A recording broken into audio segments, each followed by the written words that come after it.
Hello, everyone. I'd like to start by thanking Speaker McCarthy for his service. We had a great personal relationship, trying to lead two very different parts of the American government. I think he has much to be proud of. We avoided a government shutdown. We did the inevitable with regard to the debt ceiling, and I'm one person who's extremely grateful for his service. I have no advice to give to House Republicans except one. I hope whoever the next speaker is gets rid of the motion to vacate.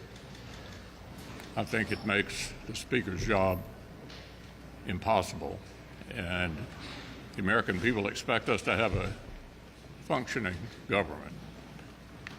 On the Senate side, we need to get as many appropriation bills passed as possible.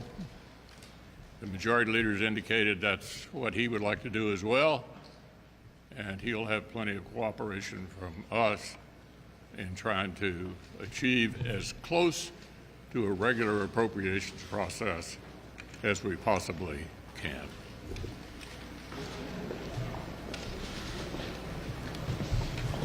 And at least here in the Senate, we have Senator Collins and her great work on the Senate Appropriations Committee for getting us at least in a position where we can consider appropriations bills, and that should be the #1 priority for this Congress up until the next deadline that we hit, and hopefully the one beyond that. Because honestly, if we don't get the appropriations process going here, we're just not going to get any of these bills done before the end of the year, and we're going to end up in a terrible position at the end of the year. So I hope Senator Schumer will make this the #1 priority. He's got a lot of other things he wants to do. We shouldn't be doing anything else right now but dealing with appropriations bills as they have been reported out of the Senate Appropriations Committee. We have until November the 17th. I regret the fact that we're not going to be here next week. I think the Senate ought to be in here next week working on the appropriations bills, because we have a short amount of time and a lot of work to get done. And I know everybody on our side is committed to making this process work and to seeing that we actually can make major significant headway and progress on the annual appropriations process before the next November 17th deadline. And let me just say make one observation about that too, because I think it's really important as we think about funding the government that we take a look at what's happening at our southern border. It is an absolute disaster down there. 260,000 people apprehended trying to come into the country illegally in the month of September. A new record, all-time record. Or as Senator Barrasso likes to put it, 11,000 people per day. 11,000 people per day. And this administration so far has had a blind eye and a deaf ear to the horrible circumstances that are at our southern border. There is nothing humanitarian about what's happening down there. We need to address that, and I think if the Democrats are willing to work with us, we can do that in this appropriations process as well. Well, Joe Biden's border policy has been one train wreck after another. And the reason I say train wreck is that the number of Americans who have died from fentanyl since Joe Biden has been president equals the number of people, if you take an Amtrak train, fill it with people, crash a train, everyone dies every other day. That's the number of people in America being killed by fentanyl.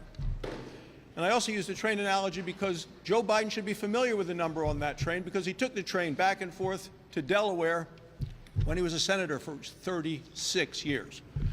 But last week, he went to Arizona. So Joe Biden goes to Arizona, which is a border state, where the number of illegal immigrants and lethal drugs that come across every day continue to kill Americans.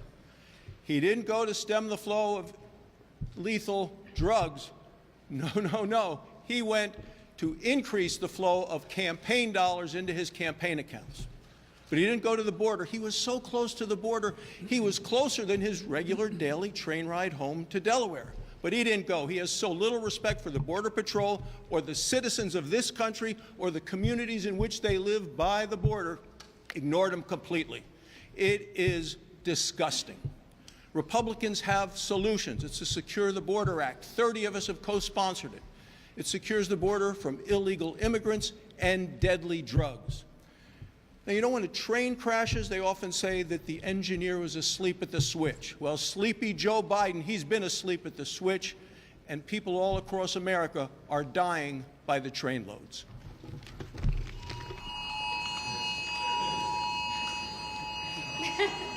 I only respond when there's an emergency.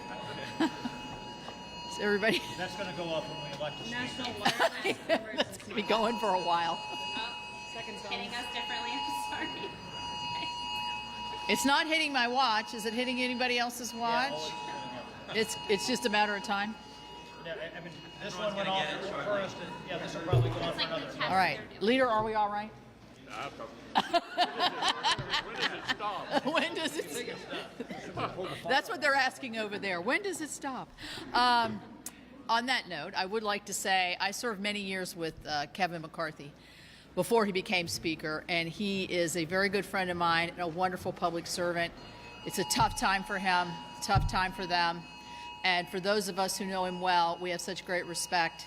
And I think it's a sad day yesterday. So, Kevin, we wish you well. You've served our country well, and I know you're not finished. So basically, today I want to just echo the words of the leader and others that we need to get back to regular order on our appropriations bills. I'm an appropriation, a ranking member on the Health, Education, and Labor bill, a big bill. I want to have our imprint, our Senate imprint, our bipartisan imprint into what we think the priorities are in spending in that exceedingly important bill, as they all of them are. Susan has worked masterfully with Patty. Hopefully when we come back, we'll have the three minibus together with many amendments that they've worked out. Everybody's voice will be heard. But we averted a shutdown. We cannot run this up to November the 17th with the same intensity that we had in the past. I, for one, think it's a disservice. It's a road to nowhere. It's a misery march, and we cannot govern like this. Thank you. Is it over yet? I thought it was just a House member pulling the fire alarm again. I wasn't sure.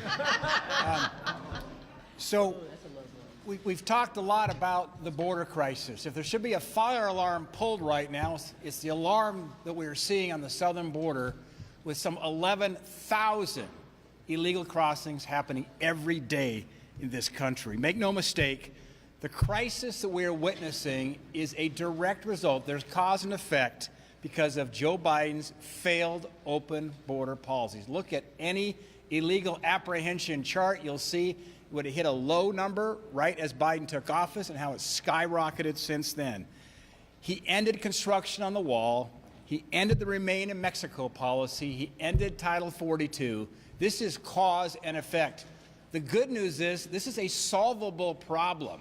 We could come together, Republicans and Democrats, to reinstate those policies, the president reinstate those policies, and to finish building the wall.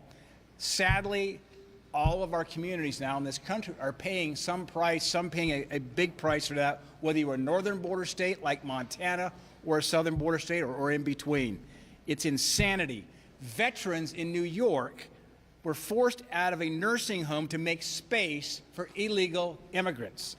Service members' hotel reservations were canceled because of migrants. They were canceled for the Army-Navy game because of migrants that had taken up space there. Even the Democrat governors are fed up. Let's hope they start calling the White House and tell them they're fed up with these policies that are causing this disaster. It is time for President Biden to wake up. Maybe he should engage his border czar, Vice President Harris, and get something done and end the nightmare on our southern border. I would just add one thing on the border. Earlier this year, it was only Fox News that was covering this disaster at the border. Now it's being covered on CNN. So that tells you that even they couldn't ignore this catastrophe that's been going on almost since the beginning of the Biden administration. Thank you. What's your concern about trying to fund the government in 5.5 weeks, if they struggle next door to have a speaker. I mean, these two things go hand in hand. They can't function without a speaker, and the imperative to get the government funded and avoid a problem in November. Well, I think the obvious answer is we need to get a speaker, and hopefully we'll get one by next week. And I'll repeat what I said earlier, which is I think to do that job for anyone, you have to get rid of the motion to vacate, because it puts whoever the speaker is in a hammerlock of dysfunction, so potential dysfunction. So I hope whoever emerges insists on getting rid of the motion to vacate. Alex? What is your strategy going forward to get funding for Ukraine? Well, I think it's important, and I think Kevin McCarthy addressed that very well last night, and it's still a major priority. I think the majority of the members of both bodies still support it. We need some direction from the administration as to how they intend to go forward. Leader McConnell. Burgess? Jim Jordan, a congressman running for speaker, says he does not support more Ukraine aid. Does that bother you? I mean, do you have a preference for a speaker? Look, I think job one right now in the Senate is to get back on the appropriation bills, get as many finished as the majority leader will let us. And all of these other issues are not going away. They'll be dealt with in due time. Thanks for